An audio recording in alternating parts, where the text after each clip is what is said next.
Hi friends, പുതിയൊരു വീഡിയോയിലേക്ക് എല്ലാവർക്കും സ്വാഗതം. ശരത്തും മാമച്ചനും കൂടി ഒരുക്കിയ ചതിയിൽ ദേവിക വീഴുകയാണ്. ദേവികയുടെ കയ്യിൽ ഈ കാശ് കൊണ്ടു കൊടുത്തതോടുകൂടി ദേവികയ്ക്ക് ഒരു സംശയം വരികയാണ്. എന്നിട്ട് ദേവിക ചോദിക്കുകയാണ്, അല്ല ഈ പൈസ ഇനി തങ്കച്ചിയുടെ കയ്യിൽ നിന്ന് നീ വാങ്ങിയതാണോ? അങ്ങനെയാണെങ്കിൽ എനിക്കിത് വേണ്ട. കാരണം ഒരുപാട് പാവങ്ങളെ ഭീഷണിപ്പെടുത്തിയിട്ട് പലിശയായിട്ട് വാങ്ങിയതാവും, അതുകൊണ്ട് എനിക്കിത് വേണ്ട എന്ന് പറയുമ്പോൾ ശരത്ത് പറയണേ, ദേവിക എന്നെ ഒന്ന് വിശ്വസിക്കേ, ഞാനിത് തങ്കച്ചിയുടെ കയ്യിൽ നിന്നൊന്നും വാങ്ങിയതല്ല. തങ്കച്ചി അങ്ങനെ വെറുതെ തരുകയൊന്നുമില്ല. ഇതിപ്പോൾ എൻ്റെ ഒരു ഫ്രണ്ട് തന്നതാണ്.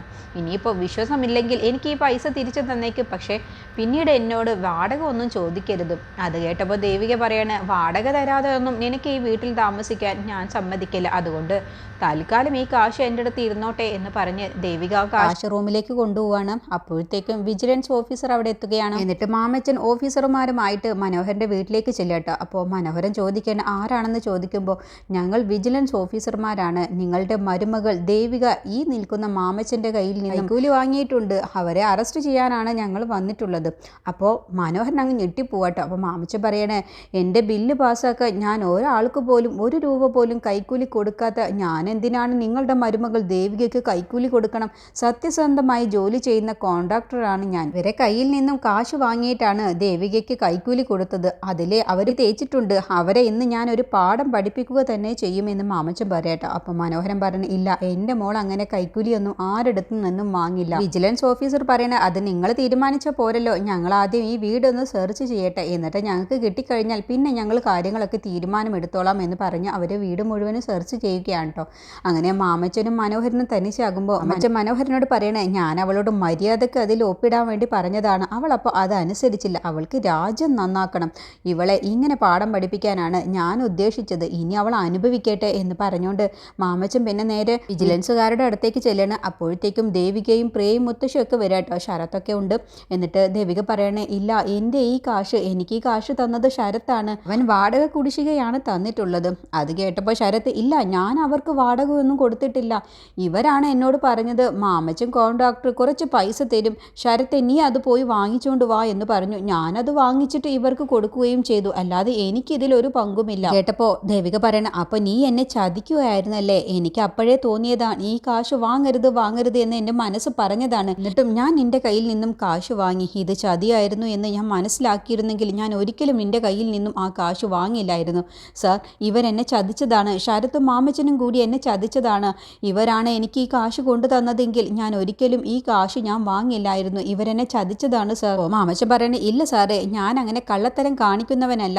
ഞാൻ 10 ചാക്ക് സിമെൻറ്റ് പാലം പണിയാൻ ഉപയോഗിക്കണമെങ്കിൽ ഞാൻ 12 ചാക്ക് വരെ ഉപയോഗിക്കുന്നവനാണ്. അത് കേട്ടപ്പോൾ ദേവിക പറയും, അത് നിന്റെ ഫയൽ നോക്കിയാൽ ശരിക്കറിയാൻ പറ്റും. 10 ചാക്ക് സിമെൻറ്റ് വെക്കേണ്ടടുത്ത് നീ 2 ചാക്ക് പോലും വെക്കാറില്ല. അങ്ങനെ കള്ളത്തരം കാണിക്കുന്നവനാണ് ഞാൻ. നിന്റെ കയ്യിൽ നിന്നാണ് ഈ കാശ് ഇവൻ കൊണ്ടുവന്നതെങ്കിൽ ഞാൻ ഒരിക്കലും നിന്റെ കയ്യിലത്തെ ഈ കാശ് ഞാൻ വാങ്ങില്ലായിരുന്നു. 1 രൂപ പോലും ഞാൻ നിന്റെ കയ്യിൽ നിന്ന് കൈക്കൂലിയും വാങ്ങിയിട്ടില്ല, ഇനി ഞാൻ വാങ്ങത്തുമില്ല. അത് കേട്ടപ്പോൾ ശരത്ത് പറയണേ, ഇങ്ങനത്തെ പണമായിരുന്നെങ്കിൽ ഞാൻ ഒരിക്കലും ഈ പണം വാങ്ങാൻ നിങ്ങൾ പറഞ്ഞപ്പോൾ ഞാൻ അത് അനുസരിക്കില്ലായിരുന്നു. നാണമില്ലേ നിങ്ങൾക്ക് അഴിമതി നടത്താൻ? ചെയ്യുന്ന ജോലിക്ക് സർക്കാർ അത്യാവശ്യം ശമ്പളം തരുന്നില്ലേ? പിന്നെ എന്തിനാണ് പണത്തിനോട് നിങ്ങൾക്ക് ഇത്ര ആർത്തി എന്ന് പറഞ്ഞ് ദേവികയെ എല്ലാവർക്കും മുന്നിൽ കുറ്റപ്പെടുത്തി ശരത്ത് അഭിനയിക്കുകയാണ്. അപ്പോഴത്തേക്കും ദേവികയ്ക്ക് ദേഷ്യം പിടിച്ച് ശരത്തിൻ്റെ ഷർട്ടിൽ കയറി പിടിക്കുകയാണ്, കഴുത്തിന് കയറി പിടിക്കുകയാണ്. എടാ എന്ന് പറഞ്ഞുകൊണ്ട് അപ്പോൾ വിജിലൻസുകാർ പറയുകയാണ്, ഞങ്ങളുടെ മുന്നിൽ വെച്ച് നിങ്ങൾ ഇങ്ങനെയൊക്കെ കാണിക്കുകയാണെങ്കിൽ നിങ്ങൾക്ക് എതിരെ ഞങ്ങൾ കേസ് എടുക്കേണ്ടി വരും. അപ്പോൾ നിങ്ങൾ ഞങ്ങളുടെ കസ്റ്റഡിയിലാണ്, യു ആർ അണ്ടർ അറസ്റ്റ് എന്ന് പറഞ്ഞതോടുകൂടി ദേവികയും മറ്റെല്ലാവരും അങ്ങ് ഞെട്ടിപ്പോട്ടോ. അപ്പോൾ മുത്തശ്ശിക്ക് നല്ല സന്തോഷമാവുകയാണ്. മാമച്ചൻ പറയാണ്, ഈ ചെറുപ്രായത്തിൽ നിങ്ങൾക്കെതിരെ ഇങ്ങനെയൊക്കെ വരുമെന്നുള്ളത് എനിക്ക് നല്ല സങ്കടമുണ്ട്. സത്യസന്ധതയ്ക്ക് പേര് കേട്ട ഒരു കോൺട്രാക്ടറാണ് ഞാൻ. ഇനിയെങ്കിലും പണത്തിനോട് ആർത്തി കാണിക്കാതെ മര്യാദയ്ക്ക് ജീവിക്കാൻ നോക്ക്. മാമച്ചൻ്റെ മുഖംമൂടിയിട്ട ആ സംസാരം കേട്ടതോടുകൂടി ദേവികയ്ക്ക് നല്ല ദേഷ്യം പിടിക്കാൻ കേട്ടോ. അങ്ങനെ ദേവിക മാമച്ചൻ്റെ അടുത്തേക്ക് ചെന്നിട്ട് കാരണം നോക്കി ഒന്നങ്ങ് പൊട്ടിക്കുകയാണ്. അതോടുകൂടി മാമച്ചൻ പറയാണ്, അല്ലെങ്കിലും സത്യസന്ധതയ്ക്ക് നീതിമാന്മാർക്ക് ഇങ്ങനെ തന്നെയുള്ള ശിക്ഷകളാണ് ലഭിക്കുക. എനിക്കിത് കിട്ടണം. കണ്ടപ്പോൾ വിജിലൻസുകാർ പറയണേ, നിങ്ങൾക്കെതിരെ ഞങ്ങളുടെ മുന്നിൽ വെച്ച് നിങ്ങൾ ഇങ്ങനെയൊക്കെ കാണിക്കുന്നത് കൊണ്ട് നിങ്ങൾക്കെതിരെ ക്രിമിനൽ കേസ് എടുക്കും. അത് കേട്ടപ്പോൾ ദേവിക ദേഷ്യത്തിൽ പറയുകയാണ്, കേസ് എടുത്തോ സാറേ, എന്നിട്ട് എന്നെ അങ്ങ് തൂക്കിക്കൊന്നേക്ക്. നിങ്ങളെല്ലാവരും കൂടി ചേർന്നൊരുക്കുന്ന നാടകമാണെന്നുള്ളത് എനിക്ക് മനസ്സിലായി. ദേ നിൽക്കുന്നു, ഇവനെന്താ പറഞ്ഞത്? സത്യസന്ധതയ്ക്ക് പുരസ്കാരം നേടിയവൻ മാമച്ചൻ മുതലാളി. ദേ നിൽക്കുന്നു, ഇവനാണെങ്കിലും കാശെന്ന് കേട്ടാലേ കലിയാണ്. ഇവന് കാശ് തീരെ ഇഷ്ടമേ അല്ല. നേരായ മാർഗത്തിലൂടെ അല്ലാതെ ഇവൻ കാശ് കൈകൊണ്ട് തൊടുക പോലുമില്ല. അങ്ങനത്തെ പുണ്യാളനാണ് ഇവൻ. പിന്നെ നിങ്ങൾക്കൊക്കെ ഇതിലുള്ള പങ്ക് എന്താണെന്നുള്ളതും നിങ്ങൾക്കിതിൽ എന്താണ് ലാഭം എന്നുള്ളതും എനിക്കറിയില്ല. ഇവിടം കൊണ്ട് തീരുമെന്ന് നിങ്ങൾ ആരും പ്രതീക്ഷിക്കേണ്ട. നീതി കിട്ടുന്നത് വരെ ഞാൻ ഫൈറ്റ് ചെയ്യുക തന്നെ ചെയ്യും. അപ്പോഴത്തേക്കും വിജിലൻസുകാർ പറയണം, എന്നാൽ നടക്ക്, നിന്നെ അറസ്റ്റ് ചെയ്തു എന്ന് പറഞ്ഞുകൊണ്ട് ദേവികയും കൊണ്ട് പോവാട്ടോ. അപ്പോൾ ദേവിക കണ്ണ് നിറഞ്ഞ് സങ്കടത്തോടു കൂടി പോകുമ്പോൾ മനോഹരൻ പറയണേ, എന്തിനാ മോളെ നീ തല താഴ്ത്തി പിടിക്കുന്നത്?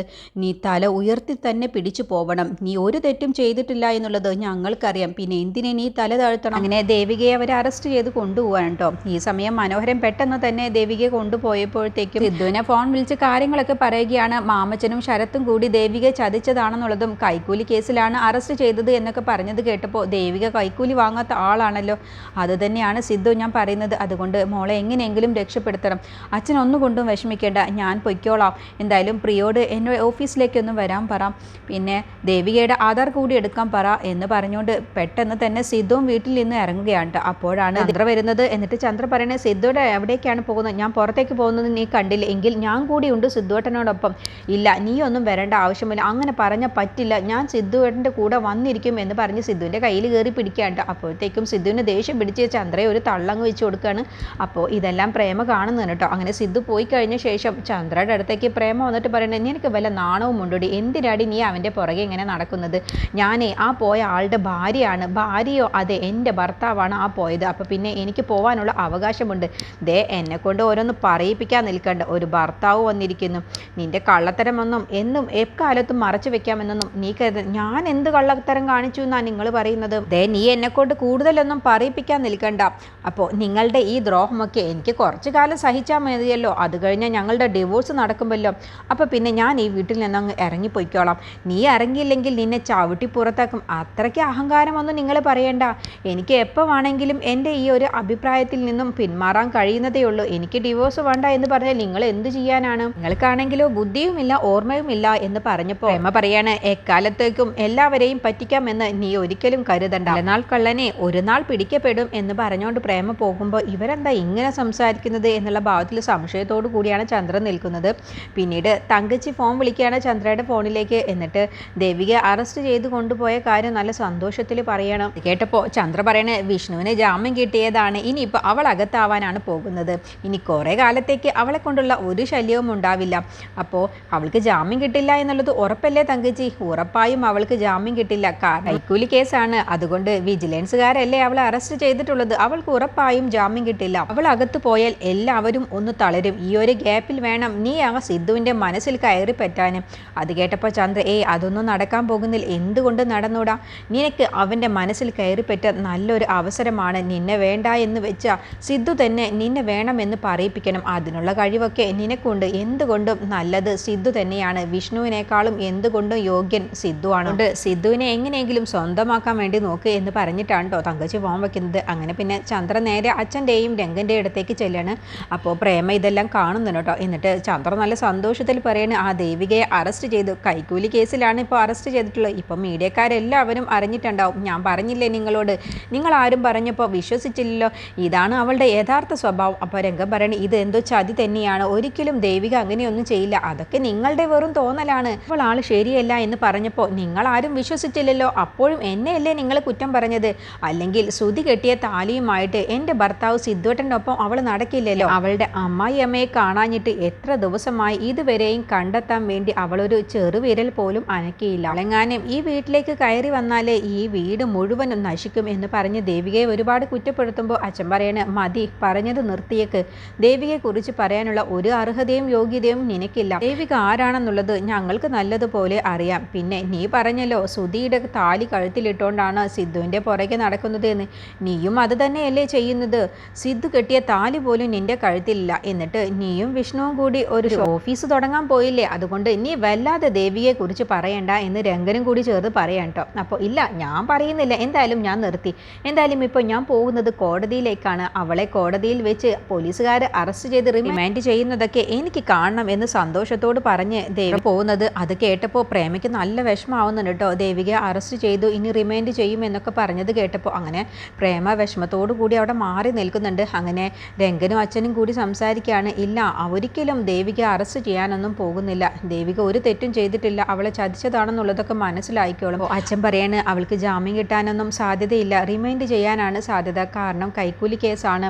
അതും വിജിലൻസുകാർ തെളിവ് സഹിതം പിടിച്ച സ്ഥിതിക്ക് എന്തായാലും റിമാൻഡ് ചെയ്യാനാണ് സാധ്യത. ഇനിയിപ്പോൾ ദേവിക എല്ലാവരും കൂടി ചതിച്ചതാണെന്നുള്ളത് നമുക്കൊക്കെ അറിയാലോ. എന്തായാലും സിദ്ധു അവിടേക്ക് പോയിട്ടുണ്ടല്ലോ.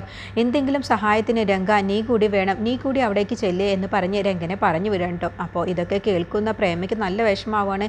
എങ്ങനെ ദേവികയുടെ നിരപരാധിത്വം തെളിയിക്കും, ദേവിക നിരപരാധിയാണെന്നുള്ളത് എങ്ങനെ ഇനി തെളിയിക്കും എന്നുള്ള വിഷമത്തിലാണ് പ്രേമ നിൽക്കുന്നത്. അങ്ങനെ സിദ്ധുവും രംഗനും കൂടി ചെല്ലുകയാണ്. ഇനി ശരത്തിന്റെ മൊഴി എടുക്കുന്നുണ്ട്. അങ്ങനെ ശരത്തിനെയും കൂടി പോലീസുകാർ കൊണ്ടുപോയിട്ടുണ്ടാവും.